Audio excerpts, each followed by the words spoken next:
Aloha and welcome to KTA Quick and Ono Recipes. I'm Chef Grant Sato, and today I'll be preparing for you pumpkin custard pie. For an easy pie crust, place the graham cracker or cookie crumbs, sugar, and flour in a bowl and mix well.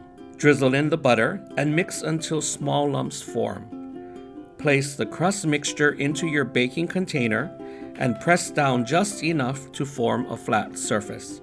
Bake in a 350-degree Fahrenheit oven for 10 minutes. For the filling, place the pumpkin in a bowl and mix in the sugar until your desired sweetness is achieved. Then add in the nutmeg, cinnamon, heavy cream, salt, 3 whole eggs, and 8 egg yolks, and mix until smooth.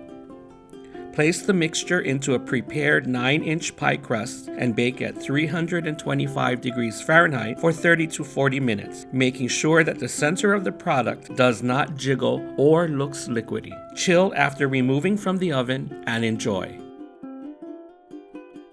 For this recipe and more, please visit ktasuperstores.com/recipes.